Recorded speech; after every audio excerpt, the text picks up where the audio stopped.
Ignazio Boschetto held his son for the first time, and everything changed. The room was quiet. Not the kind of quiet that comes from absence, but the kind that comes from everything suddenly mattering more than it ever has before. The kind of quiet that holds its breath. Ignazio stood there, his arms cradling something impossibly small, impossibly fragile, impossibly his. The weight was nothing, barely anything at all, and yet it was everything. His hands, which had held microphones in front of thousands, which had gestured through arias in the world's most prestigious concert halls, which had signed autographs until his fingers cramped, now trembled with a different kind of responsibility. He looked down at the tiny face, eyes closed, features so delicate they seemed almost unreal. A son. His son. In that moment, the applause that had defined his life for so long seemed to fade into something distant, something that belonged to a different version of himself. This was not a moment for the stage. This was not a moment for cameras or crowds or the carefully crafted image of a performer. This was raw. This was real. This was the kind of moment that strips everything else away until only truth remains. His breath caught. Fear moved through him, not the fear of a wrong note or a forgotten lyric, but something deeper, more primal. The fear of not being enough. The fear of failing someone who couldn't speak, couldn't ask, couldn't do anything but trust completely. But beneath the fear, something else.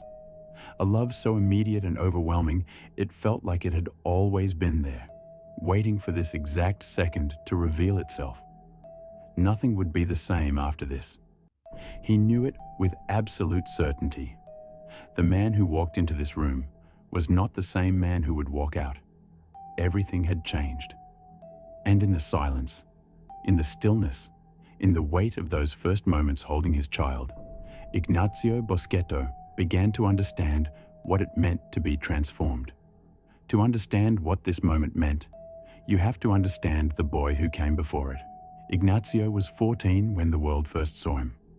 14 when he walked onto a television stage in Italy with two other boys who would become his brothers in every way that mattered. 14 when the trajectory of his entire life was set into motion with a single performance. Most teenagers are trying to figure out who they are. Ignazio had to do it while the world watched. The fame came fast. Il Volo wasn't just a group of talented kids. They were a phenomenon. 3 teenage boys singing classical crossover music with voices that seemed impossible for their age, with a chemistry that felt effortless, with a charm that transcended language and culture. They performed for presidents and popes. They won awards. They traveled the world before they were old enough to legally drive in most places. But fame at that age doesn't just give. It takes. It takes the quiet moments of becoming. It takes the privacy of making mistakes without the world commenting on them. It takes the luxury of changing your mind about who you want to be. Everything is public. Everything is documented. Everything becomes part of a narrative you didn't entirely choose. Ignazio grew up on stages and in hotels and on tour buses. He learned how to smile through exhaustion, how to be gracious with fans even when he desperately needed solitude, how to give and give and give until there was almost nothing left for himself. He learned, too, how to wear a persona like a second skin, the charming one, the funny one, the one with the easy laugh and the warm presence. These things were true. They were part of him.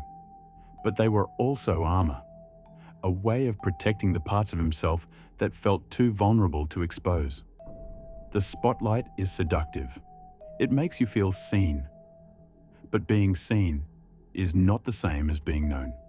For years, Ignazio navigated the delicate balance between the public figure and the private person. Between Ignazio of Il Volo and Ignazio who sometimes didn't know what he wanted, who sometimes felt lost, who sometimes wondered what life might have been like if he'd had the chance to be ordinary. He loved the music. That was never in question. The thrill of performing, the connection with audiences, the privilege of bringing beauty into the world through song. These were gifts he never took for granted. But there were costs, relationships that couldn't survive the distance, moments with family he had to miss, the constant pressure to maintain an image, to live up to expectations, to keep giving even when he wasn't sure what he had left to give. By the time he reached his late 20s, Ignazio had achieved more than most people dream of in a lifetime. But achievement and fulfillment are not always the same thing. There was a restlessness in him, a sense that for all the stages he'd stood on, for all the cities he'd seen, for all the accolades he'd received, something essential was still missing. He'd spent so long being what others needed him to be, the performer, the entertainer, the public figure, that he'd almost forgotten to ask what he needed for himself. The answer, when it came, was simpler than he expected. He needed to be needed in a different way. He needed to build something that wasn't about applause. He needed to love in a way that wasn't conditional on performance. He needed to become a father. But wanting something and being ready for it are two different things. When Ignazio learned he was going to be a father, the news hit him with a force he hadn't anticipated. Joy, yes. Excitement, absolutely. But also terror. The kind of bone-deep terror that comes from realizing your life is about to be redefined by something you can't control, can't rehearse, can't perfect through practice. How do you prepare to be responsible for another human being when you're still figuring out how to be responsible for yourself? The questions came at night, in hotel rooms between shows, in the quiet moments when the performance was over and he was alone with his thoughts. Would he be a good father? Could he be present when his career demanded so much absence? What did he actually know about raising a child when he'd spent his own childhood in such an unconventional way? The pregnancy brought these questions into sharper focus. Time took on a new quality, no longer infinite, no longer something to waste. There was a deadline now, a moment rapidly approaching when everything would change whether he felt ready or not. He found himself thinking about his own childhood differently. The sacrifices his parents had made to support his dream. The way they'd let him go, trusting that the world would be kind to their teenage son, knowing there were no guarantees. The strength it must have taken to watch him leave again and again, to share him with millions of strangers, to accept that his life would be extraordinary and therefore inevitably complicated. Now he would be the parent. He would be the one making sacrifices, making decisions, trying to balance the demands of a career with the needs of a child who wouldn't understand why daddy had to leave, who wouldn't care about sold-out concerts or chart positions or any of the things that had once seemed so important. The weight of it was staggering, but something else was happening too, something he didn't expect. As the months passed, as the reality of impending fatherhood settled into his bones, Ignazio began to change. Not all at once, not dramatically, but in small, significant ways. He started saying no to things he would have said yes to before. He started thinking about the future not in terms of tours and albums, but in terms of years and decades and the kind of man he wanted his child to remember. He started making space in his life, real space, not just the margins between obligations, for what was coming. His priorities shifted like tectonic plates, slowly but irreversibly. The applause that had once been everything became just one thing, among many. Important, yes. Meaningful, absolutely. But no longer the defining measure of his worth. He was preparing, in ways both practical and profound, to meet the person who would change him forever. And then came the day, the moment, the first breath of a new life, and the last breath of the old one. Ignazio held his son for the first time, and the world reorganized itself around this tiny being who knew nothing of fame or music or the complicated life that awaited him. In that moment, none of it mattered. The only thing that mattered was this: he was a father now. The love that flooded through him was unlike anything he'd experienced. It wasn't the love of a partner, built over time through shared experiences and chosen commitment. It wasn't the love of family, rooted in history and blood and shared memories. It wasn't even the love of music, which had sustained him through so much. This love was instant and absolute. It required nothing and demanded everything. It was unconditional in a way that made every other love he'd known seem conditional by comparison. Looking at his son's face, Ignazio understood something fundamental. This child would never care about his voice, would never care how many records he'd sold or how many awards he'd won, would never care whether the audience gave a standing ovation or sat in polite appreciation. His son would only care whether he was there, whether he showed up, whether he was present not just physically, but emotionally, fully, without the armor he'd learned to wear. It was terrifying. It was liberating. For the first time in his adult life, Ignazio faced a relationship where his talent meant nothing, where his charm, his public image, his carefully cultivated persona were completely irrelevant. His son would love him or not love him based entirely on who he actually was, not who he appeared to be on stage. There was nowhere to hide from that. No performance good enough to compensate for absence. No applause loud enough to drown out the cry of a child who needed his father. In the days that followed, as the initial shock gave way to the reality of parenthood, Ignazio began to learn the rhythm of this new life. The sleepless nights, the overwhelming responsibility, the way time both crawled and flew, each moment feeling eternal and fleeting all at once. He learned that fatherhood was nothing like performing. There were no rehearsals, no second takes, no audience to tell you whether you were getting it right. Just a tiny human, depending on you completely, trusting you utterly, needing you in ways both simple and profound. He learned that the exhaustion was different from tour exhaustion, that caring for someone else, truly putting their needs before your own, was more draining and more fulfilling than any performance could ever be. He learned that love could be measured in the smallest gestures, a diaper changed in the middle of the night, a bottle prepared with shaking hands, a lullaby sung not for an audience, but for an audience of one who couldn't even understand the words yet. And he learned that becoming a father didn't mean abandoning who he'd been.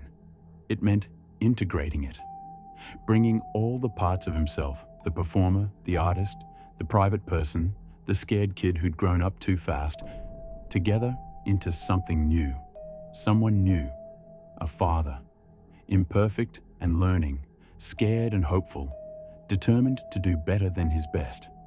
The hardest part, he discovered, was the leaving. Tour schedules don't care that you've just become a father. Contracts signed months or years ago don't magically dissolve because your priorities have shifted. The world that had been his entire life for 15 years didn't stop spinning just because everything in his personal world had changed. So he had to leave, had to pack his bags and board planes and stand on stages while his son grew and changed and hit milestones he wouldn't witness firsthand. Had to smile for cameras and sign autographs and give interviews while part of his heart remained thousands of miles away. The guilt was crushing. Every departure felt like a betrayal, even though he knew rationally that he was working to provide for his family, to build a future, to honor commitments that mattered. The rational understanding didn't make it hurt less when he had to say goodbye, didn't make the ache in his chest disappear when he saw photos of moments he'd missed. Video calls helped, but they also highlighted everything he wasn't there for. The screen was a window into a life he desperately wanted to be living fully, not witnessing from a distance. His son's face would light up when he saw Ignazio on screen, but then the confusion would come. Why couldn't he touch Daddy? Why couldn't Daddy pick him up? Why was Daddy always in the phone but never actually there? How do you explain to a toddler that you're singing for thousands of people because you love them and your art, when all they know is that you're not home singing to them? The tension between touring life and family life became the defining struggle of Ignazio's existence. Two loves that seemed increasingly incompatible. Two versions of himself that wanted different, often contradictory things. On stage, he was still the performer who could move an audience to tears, who could command a room with his presence, who could lose himself in the music. But now, there was a part of him that remained perpetually elsewhere, perpetually aware of what he was missing, perpetually calculating how many days until he could go home. He started measuring time differently. Not in tour legs and album cycles, but in how many bedtimes he'd miss, how many first words he might not hear, how many developmental milestones would happen without him there to witness them. The career that had once felt like destiny started to feel, sometimes, like a choice he was making every day. A choice that had consequences for someone who hadn't chosen any of this, who just wanted his father present. This is the reality that no one talks about enough, that pursuing your passion can mean sacrificing presence. That extraordinary careers often require ordinary absences. That you can be simultaneously living your dream and mourning what that dream costs. Ignazio felt this tension in his bones. Loved the music, loved performing, loved the connection with audiences who had supported Il Volo for so many years, but loved his son more. Needed to be home more. Wanted desperately to find a way to honor both loves without betraying either. There were no easy answers. Just the daily work of trying to be as present as possible when he was home, of making every moment count, of ensuring that his son would always know that he was loved, was wanted, was worth coming home to. And slowly, painfully, Ignazio began to learn that being a good father didn't mean being perfect. It meant showing up however he could, being honest about his limitations, loving fiercely even from a distance, and trusting that his son would understand someday that the absences came from necessity, not from lack of love. Through all of it, there were Piero and Gianluca. The brotherhood of Il Volo had never been just a marketing angle. These three men had grown up together, navigated fame together, supported each other through everything that came with the extraordinary life they'd been living since they were barely teenagers. But fatherhood changed the dynamic in subtle, important ways. Piero and Gianluca understood, in a way that almost no one else could, what Ignazio was going through. They'd witnessed his transformation from the first announcement to the sleepless early days, to the ongoing struggle of balancing it all. They'd been there for the joy and the fear and everything in between, and they'd quietly adjusted, made space for the new reality, covered when Ignazio needed to leave early or arrive late, understood when he was distracted or exhausted or emotionally stretched thin, never made him feel guilty for prioritizing his son, even when it affected the group. This is what real brotherhood looks like.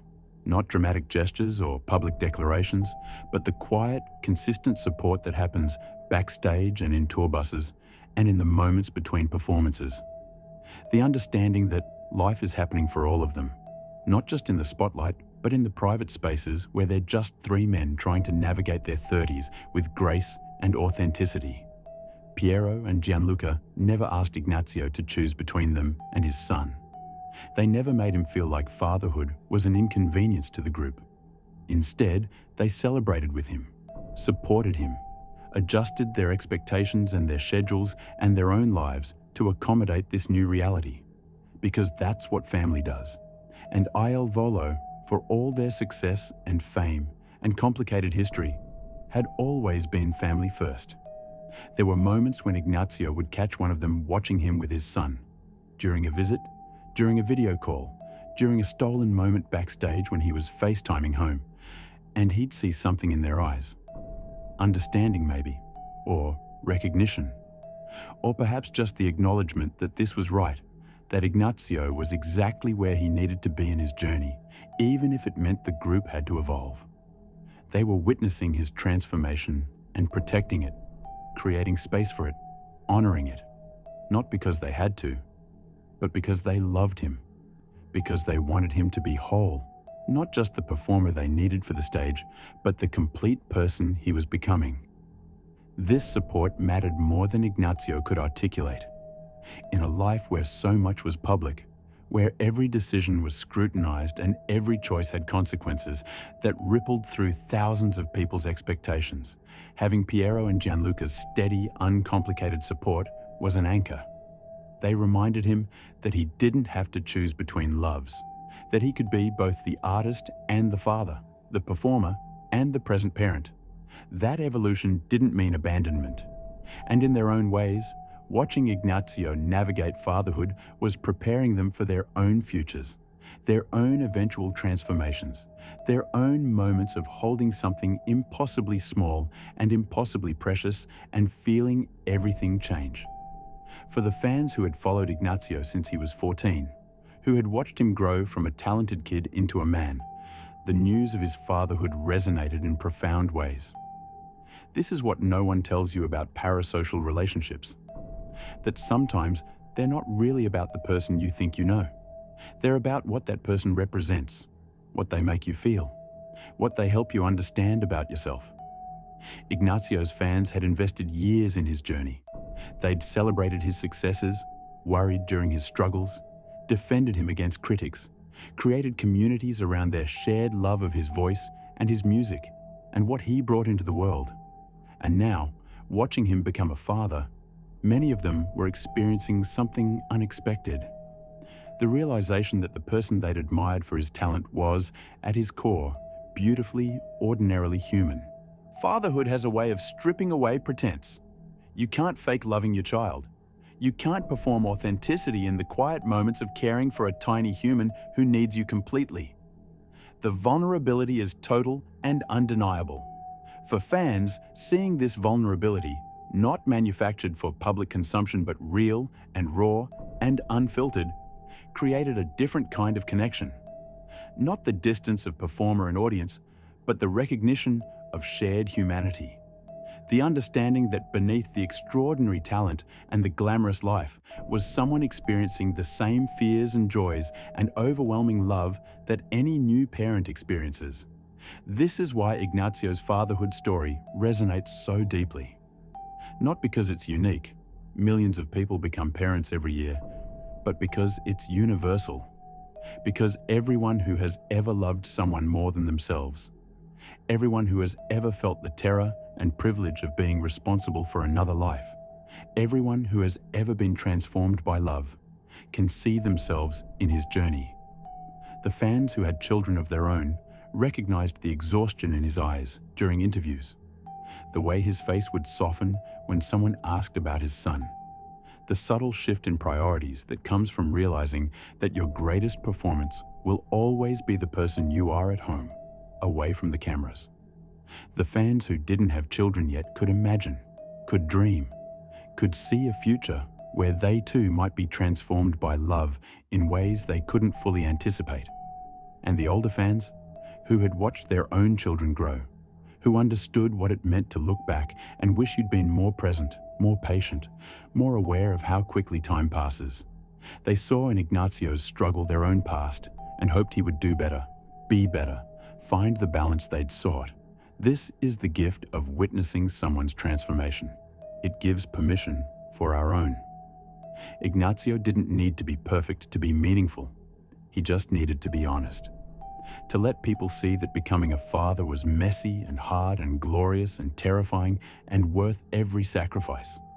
In a world that often demands that celebrities maintain a flawless image, that keeps the private firmly separated from the public, there was something radical about allowing people to witness the real, complicated work of becoming. Ignazio didn't owe anyone this vulnerability. But by sharing it, even in small ways, he created space for others to acknowledge their own transformations, their own struggles, their own journeys toward becoming whoever they were meant to be. And the fans, who had loved him for his voice, found themselves loving him more for his humanity, for being willing to be changed, for choosing love even when it was hard, for showing that you can be extraordinary and still be brought to your knees by something as ordinary and miraculous as your child's first laugh. Late at night, when the house is finally quiet, when his son is sleeping and the day's demands have faded, Ignazio sometimes thinks about legacy. Not the kind of legacy measured in album sales or concert attendance or awards. Not the kind that gets written about in biographies or remembered by music historians. The kind that matters in the small, essential ways. The kind that exists in a child's memory of being loved unconditionally. The kind that shapes a human being's understanding of what it means to be present, to be patient, to be honest about your limitations while trying always to be better. This is the legacy that keeps him up at night. Not whether he'll be remembered as a great singer, but whether he'll be remembered as a good father. Everything he's achieved in his career, the stages, the accolades, the extraordinary journey that started when he was just 14, will eventually fade. The music will remain, yes, but the person who sang it will become a footnote, a reference, a piece of history that matters less and less as time passes.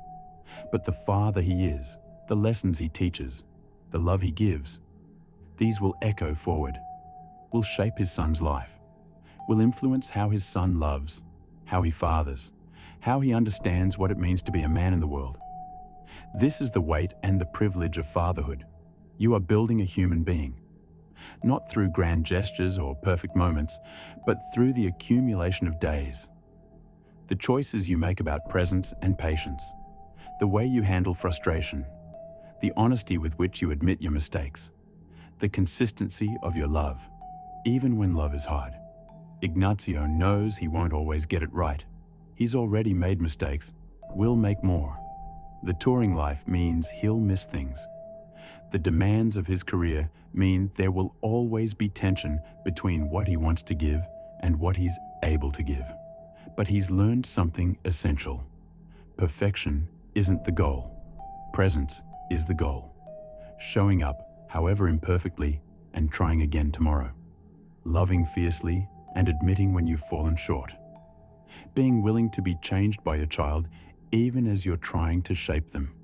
His son will never care that his father sang for thousands, but he might care that his father sang to him. Might remember the lullabies, the bedtime stories, the moments when Ignazio put everything else aside and was simply there, fully and completely. This is what Ignazio is building toward. Not a perfect fatherhood, but an authentic one. Not a life without regrets, but a life where the love was always evident, always certain, always the foundation everything else was built on. The man he's becoming is different from the boy who first stepped into the spotlight at 14. Older, yes, more weathered by experience, but also deeper, more real, more aligned with what actually matters. Fatherhood has stripped away the unnecessary, has shown him that the applause, while meaningful, is fleeting, that the only performance that will echo through time is the daily performance of showing up for the people you love. There will be more tours, more albums, more stages and cities and moments in the spotlight. Il Volo's journey is far from over, and Ignazio's voice will continue to bring beauty into the world. But now, when he stands on stage, he carries something new, a different kind of purpose. I'm understanding that this, the music, the performance, the connection with audiences, is what he does, but it's not who he is. Who he is happens in the quiet moments, in the early morning when his son wakes before dawn and needs comfort, in the stolen hours between shows when he FaceTimes home just to hear his child's voice, in the choices he makes about which opportunities to say yes to and which to decline because the cost is too high. Who he is being built in the space between the spotlight and home, in the tension of wanting to give everything to both and knowing he can't, in the daily work of trying to be present wherever he is, to give fully in the moment, to trust that love is enough, even when presence is limited. This is the story that matters. Not just that Ignazio became a father, but that fatherhood is making him more fully himself, more vulnerable, more honest, more willing to prioritize what truly matters over what appears to matter. The boy who started singing at 14 did so because he loved music, because he had a gift, because the opportunity was too extraordinary to refuse. That boy became a man who has spent half his life on stages, who has achieved more than he ever dreamed possible. But the man holding his son for the first time discovered something that no amount of applause could give him. The profound peace of being needed, not for what you can do, but simply for who you are. This is the transformation worth witnessing. This is the story worth telling. Not because it's unique to Ignazio, but because it's universal.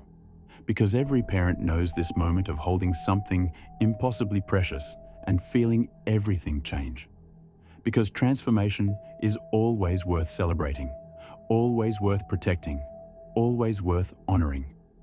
Ignazio Boschetto held his son for the first time, and everything changed.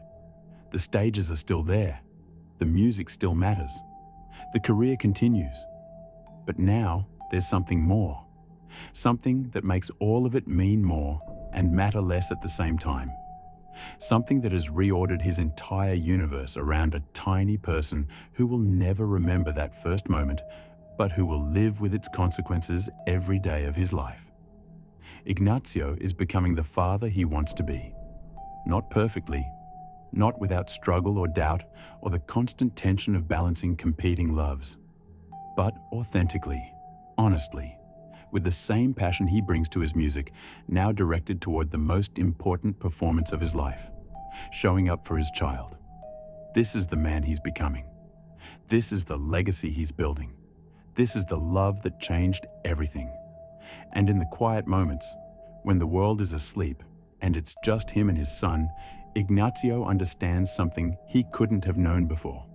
That for all the stages he stood on, for all the songs he's sung, for all the extraordinary moments that have defined his life, nothing will ever compare to this. To being dad, to being home, to being exactly where he's meant to be. If this story moved you, share it with someone who understands how love changes everything.